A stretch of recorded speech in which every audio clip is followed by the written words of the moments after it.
चुनाव का बिगुल बज जाएगा, आचार संहिता लागू हो जाएगी। लेकिन उसके पहले ही हम जब भी राजनीति की बात करते हैं तो एक बात जरूर कहते हैं कि आपको बयानबाजी, आरोप प्रत्यारोप और चुनाव से पहले चुनाव का माहौल देखना हो तो आपको गढ़वा का रुख करना पड़ेगा। और हम आज उस क्षेत्र की बात करने वाले हैं जो क्षेत्र इतना साल के बाद भी न जाने क्यों विकास से महरूम है। साथ ही यह भी कह देते कोई अतिशयोक्ति नहीं होगी कि जनप्रतिनिधि से भी महरूम है, जनप्रतिनिधि होने के बावजूद। ऐसा क्यों?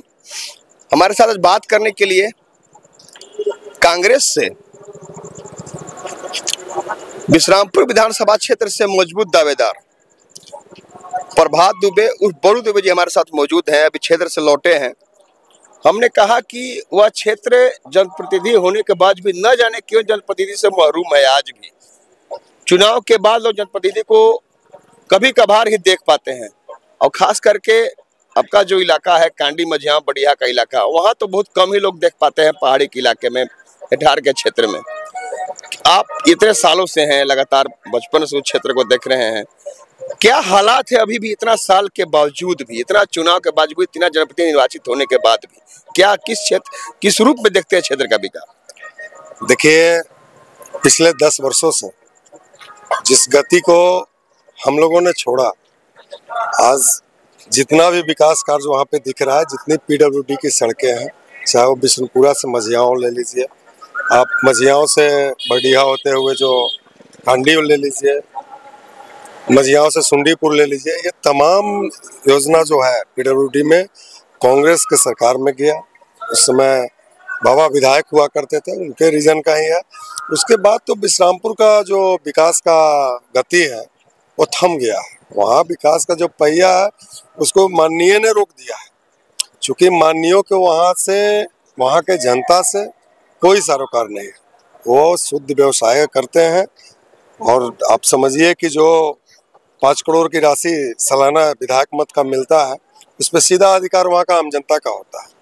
जबकि वहाँ के विधायक जी सारे का सारे पैसा वो अपने निजी संस्थान में उसको खर्च करते हैं, और जिससे कि क्षेत्र का कोई लेना देना नहीं है। आम गरीब के बच्चे उसमें पढ़ भी नहीं सकते हैं।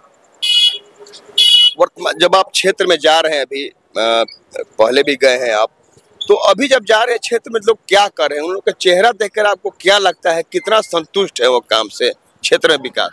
देखिए, आज हमारे क्षेत्र में बहुत सारे लोग मैदान में हैं और जनता भली भांति समझती है। विश्रामपुर विधानसभा का एक इतिहास रहा है, कोई पैसा के बल पे विश्रामपुर को आज तक खरीद नहीं सका। आज बहुत सारे लोग हैं जो धन बल के सहारे चाहते हैं कि हम विश्रामपुर के सत्ता में बैठे, लेकिन उन्हें विश्रामपुर का इतिहास का आकलन करना चाहिए।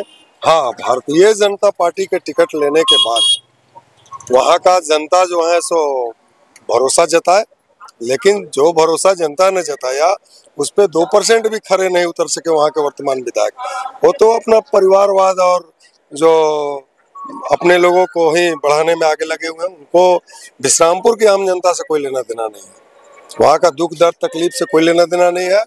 और हम लोग शुरू से विश्रामपुर विधानसभा क्षेत्र से हमारा कोई राजनीतिक रिश्ता नहीं रहा है, वहाँ से पारिवारिक रिश्ता, हर घर से रिश्ता है। आज तक 4 बार वहाँ के लोगों ने कांग्रेस विधायक के रूप में बाबा को चुना, लेकिन इस झारखंड प्रदेश में कोई नहीं कह सकता है कि हम लोगों के ऊपर, हमारे दामन पे कोई दाग है। हम लोगों ने विश्रामपुर विधानसभा का सर कभी झुकने नहीं दिया। वहाँ के लोगों का मान सम्मान की बात हो, सुरक्षा की बात हो, तमाम चीज़ों का हम लोगों ने ख्याल रखा। लेकिन आज देखिए, छोटे मोटे कार्यों के लिए भी जो है सो ब्लॉक का लोग चक्कर लगा रहे हैं। छोटा मोटा कार्यों के लिए भी बिना पैसा का कोई कार्य नहीं हो रहा है। विधायक के साथ पे जो है सो भ्रष्टाचार का अड्डा बना दिया गया है। तो इस बात का काफ़ी दुख है हम लोगों को। लेकिन इस बार विश्रामपुर की जनता मन बना चुकी है और कांग्रेस पार्टी वहाँ से निश्चित रूप से जीतने जा रहा है। और हम लोग का मेन जो उद्देश्य होगा, हमारा उद्देश्य कभी व्यवसाय रहा ही नहीं। हमारा उद्देश्य एक समृद्ध विश्रामपुर, खुशहाल विश्रामपुर, विश्रामपुर का हर जाति वर्ग के लोग खुशहाल रहे, यही हमारा उद्देश्य है। यही कांग्रेस का शुरू से उद्देश्य रहा है, हर जाति धर्म का साथ लेकर के चलना, आगे बढ़ना, और उसी रास्ते पे हम लोग भी आगे बढ़ रहे हैं। बाबा का शुरू से चाहत रहा कि अपना विश्रामपुर विकास से दूर नहीं बल्कि विकास से पुरनूर रहे।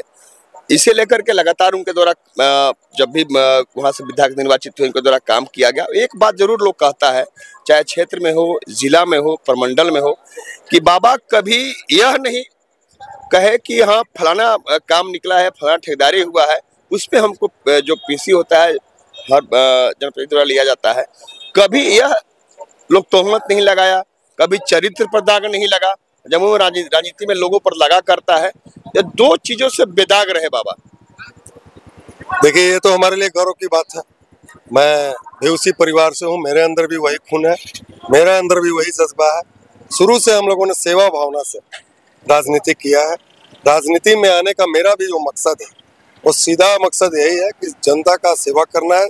4 बार विधायक बाबा रहे, लेकिन हमारे परिवार के ऊपर कोई उंगली नहीं उठा सकता है कि हम लोगों ने किसी का शोषण किया, किसी को दोहन किया, किसी को सताया, किसी को किसी तरह से। कभी हम लोगों ने समाज में, चाहे वो अग्रिम पंक्ति में बैठने वाले लोग हों या फिर सबसे अंतिम पायदान पे खड़े लोग हों, कोई नहीं कह सकता कि हम लोगों ने किसी के साथ गलत व्यवहार किया, दुर्व्यवहार किया। हम लोगों ने सबको अपना समझा है।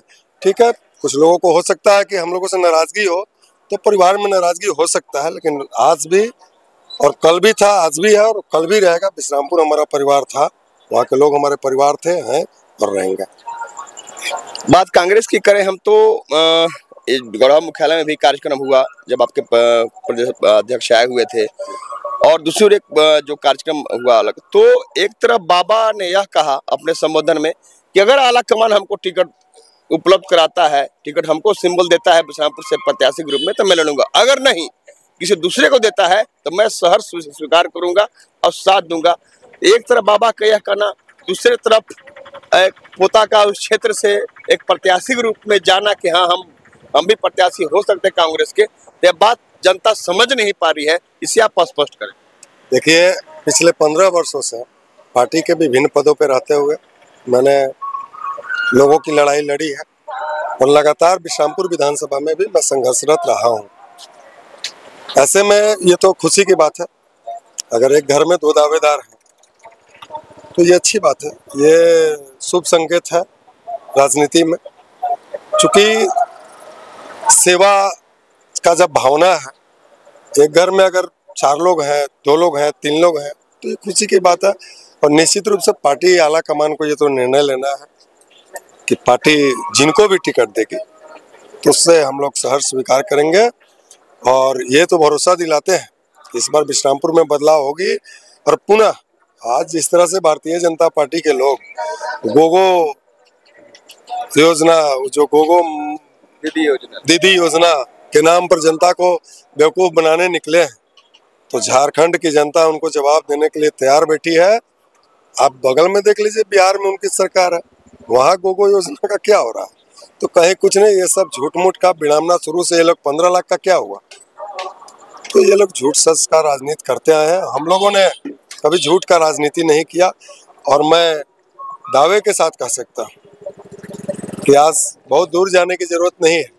आज आप अपने ही बिश्रामपुर विधानसभा क्षेत्र में देख लीजिए, कांग्रेस के रूप में, कांग्रेस विधायक के रूप में बाबा वहाँ पे 4 बार एमएलए रहे। उनके समय का कार्यकाल का स्थिति क्या था? आम जनता को ब्लॉक में जाने पे अधिकार मिलता था, उसको सम्मान मिलता था। लेकिन आज जाकर के देख लीजिए, आज स्थिति क्या है? आम जनता को ब्लॉक में घुसने नहीं दिया जाता है, चंद दलाल के माध्यम से पूरा कार्य चल रहा है। इस पे हम लोगों को रोक लगाएंगे। और निश्चित रूप से जहाँ विश्रामपुर विधानसभा का मान सम्मान स्वाभिमान का बात होगा, तो हम लोग पूरी तरह से खड़े हैं। कांग्रेस पार्टी का एक एक कार्यकर्ता खड़े हैं। किसी भी तरह से अब आम जनता का दोहन शोषण हम लोग बर्दाश्त नहीं करेंगे। बात गांधी जी, तो बात गठबंधन की आती है प्रभात जी। आप प्रदेश मुख्यालय की खबरों से भी लगातार अवगत रहते होंगे। तो एक तरफ आरजेडी का कहना है कि हम भी इतनी सीटों पर चुनाव लड़ेंगे, कांग्रेस का उतना ही दावा है, जेएमएम वही बात दोहरा रही है। तो गठबंधन का सिनेरियो किस रूप में समझते हैं आप? देखिए, आरजेडी का कोई वहां पे दावा ही नहीं बनता है। आखिरी चुनाव में आरजेडी का वोट बैंक क्या था और क्या वोट मिला था, इसको आप निकाल करके देख लीजिए। पिछली बार हमारी हालात ये थी कि वहां पे आईएम चुनाव लड़ा। अगर हमारे वोटों में एआईएम का वोट, जो कि पूरी तरह से कांग्रेस का वोट था, अगर उस वोट को आप जोड़ दीजिए तो निश्चित रूप से हम लोग चुनाव जीत रहे थे। तो वहाँ पे कुछ दिक्कतें हुई जिसके कारण हम लोग चुनाव हार गए। लेकिन बात है तो कांग्रेस का पूरा संगठन है बिश्रामपुर विधानसभा में। आरजेडी का तो आज मान लीजिए लोग आए हुए हैं, जो लोग कल भारतीय जनता पार्टी में टिकट मांगने गए, वहाँ नहीं मिला। कांग्रेस में मांगने गए, वहाँ नहीं मिला। बहुत सारे दलों का चक्कर लगाए, वहाँ नहीं मिला। तो आज वो राष्ट्रीय जनता दल के नाम पर लोगों को दिग्भ्रमित करने चल रहे हैं। लेकिन मैं आपके माध्यम से बिश्रामपुर की जनता को ये बताना चाहता हूँ कि वो हमारी पारंपरिक सीट है और किसी भी हाल में कांग्रेस पार्टी वहाँ चुनाव लड़ेगी। हम लोग चुनाव लड़ेंगे और हम लोग जीतेंगे। बहुत बहुत धन्यवाद प्रभात जी, साथ ही शुभकामनाएं भी है आपको। बात बिश्रामपुर की हम कर रहे थे, तो बिश्रामपुर विधानसभा क्षेत्र जहां पर विनोद सिंह को, जो तत्कालीन विधायक हुआ करते थे, उनको हरा करके, जो बाहुबली विधायक कहे जाते थे, उनको हरा करके 1985 में पहली बार चंद्रशेखर दुबे वहां से विधायक बनते हैं। और मैं आपको बताऊं, क्योंकि मैं भी उसी क्षेत्र का हूं, बखूबी उस क्षेत्र को जान रहा हूं और साथ ही उनके कार्यकाल को भी जान रहा हूं। एक बात, जब पिछले बार हमने उनका साक्षात्कार किया था तो खुद उनको भी याद दिलाया था हमने कि जब कोई इस रास्ते से गुजरा करता था, कहीं गाड़ी फंस जा करता था, सड़कें नहीं हुई थी उस जमाने में, तो अगर उस रास्ते से चंद्रशेखर दुबे गुजरते थे, देखे किसी का गाड़ी फंसा है, किसी का बारात फंसा है, तो अपनी गाड़ी से, अपना खुद ही वहां रुक करके अपनी गाड़ी से उसे गंतव्य तक पहुंचवाया करते थे। तब उसके बाद जब गाड़ी लौटती थी तब जाया करते थे। मेरे कहने का मतलब, इस तरह सहृदयता के साथ उन्होंने बिश्रामपुर के लोगों का दिल जीता था।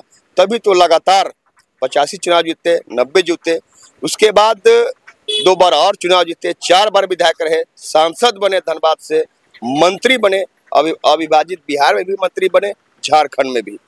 तो एक व्यक्ति को, एक राजनेता को किसी क्षेत्र की जनता अगर लगातार चुनती है तो मैं हर बार कहता हूं कि जरूर उसने 2 काम किया होगा। एक तो क्षेत्र में विकास किया होगा और दूसरी ओर जनता का दिल जीता होगा।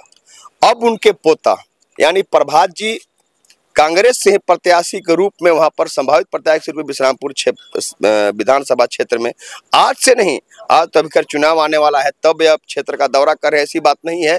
बाबा के साथ भी लगातार यह सक्रिय रहे उस विधानसभा क्षेत्र में, बड़ा करीब से उस क्षेत्र के हालात को, क्षेत्र के लोगों को, उनके समस्या को, उनके परेशानी को दिल शिद्दत से समझते रहे हैं। अब जरूरत है कि युवाओं के कंधों पर जिम्मेवारी दी जाए। तो प्रभात जी युवा है, क्यों नहीं एक बार जनता यह सोचे कि अगर हाँ युवा के कंधे पर जिम्मेवारी दी जाए तो निश्चित रूप से युवा सोच जो जागृत होगी वह निश्चित रूप से उस क्षेत्र को विकास से पूर्ण करेगा, जो अब तक विकास से महरूम है। धन्यवाद।